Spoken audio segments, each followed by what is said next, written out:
Terima kasih Pak Luhut atas waktunya. Tadi setelah pemaparan diberikan juga kesempatan kita bisa chit-chat walaupun cuma sebentar.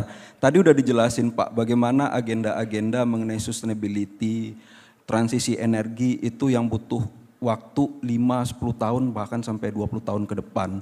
Belum lagi tadi berbicara mengenai hilirisasi. Bagaimana kemudian tadi step dari bagaimana kita akan membentuk sebuah ekosistem EV itu tuh masih butuh tahapan lagi dan itu berbicara soal waktu yang juga cukup panjang.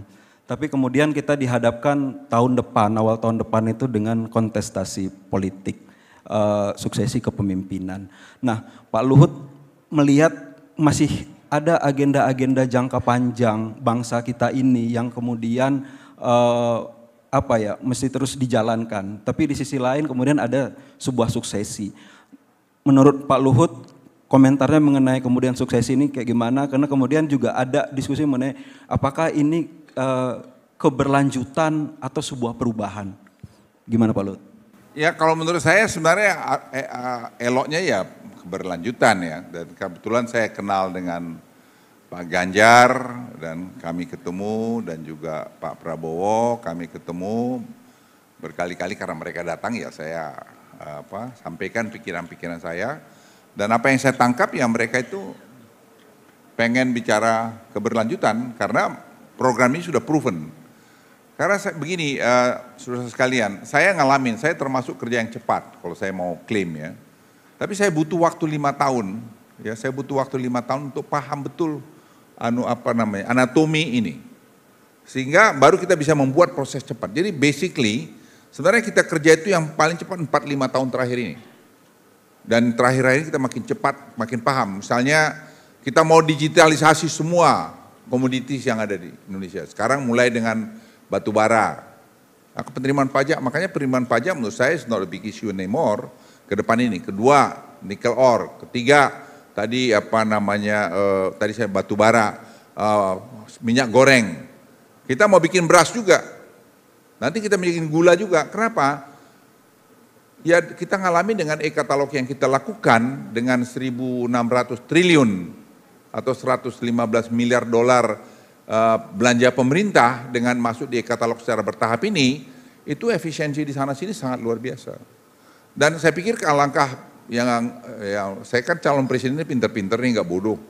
Ya, mestinya mereka yang meneruskan yang membuat dia sukses story, ngapain dia mulai dari bawah? Dan itu saya sampaikan secara terbuka kepada Pak Prabowo maupun Pak Ganjar. Jadi saya yakin mereka tidak akan pengen gagal. Yang ngapain nyoba-nyoba lagi? Pak Jokowi sudah meletakkan landasan yang begitu bagus dan ciptakan di sana. Mereka akan memperbaikin saja. Tentu di sana sini banyak yang belum sempurna yang perlu dipertajam. Pesan atau harapan yang sama nggak disampaikan ke salah satu calon presiden lainnya Pak? Ya yang datang ke saya ya saya sampaikan ya. Kalau nggak datang ke saya kan nggak pengen apa-apa lagi. Saya nggak pengen juga jadi menteri lagi kok. Jadi ya simple aja buat saya. It's very simple gitu. Jadi saya nggak mau bikin complicated. So kalau kau tanya saya jawab. Pertanyaan saya pada mereka tuh Anda mau nanya saya menyampaikan untuk buat Anda senang atau menyampaikan apa adanya? Ya. Ya itu aja, kalau dibilang apa adanya ya saya sampaikan menurut pikiran saya. Karena pengalaman saya pikir saya punya kredibilitas untuk bicara secara terbuka karena saya buktikan bahwa I deliver. Ya. Saya deliver, itu aja kuncinya. Dan saya punya pembantu yang hebat-hebat dan saya bilang sama mereka, kalau Anda mau sukses kau cari pembantu kau yang muda-muda, yang punya visi dan punya hati. Jangan yang korupsi pula. Saya bilang sama mereka, saya bilang very loud and clear, saya bilang Mas Ganjar kalau Anda saran saya, Anda carilah anak-anak muda itu yang sekarang sudah kerja, jangan mulai dari nol. Pada posisi-posisi yang penting, posisi kunci yang membangun industrialisasi, dekarbonisasi, dan tadi itu. Supaya apa? Jangan koplingnya udah gas saja. Anda tidak perlu belajar terlalu lama, mereka sudah tahu, tinggal memberi Anda, terus maju dan Anda sendiri juga sudah melihat sih kan tidak ada masalah. Sama Pak Prabowo saya sampaikan juga.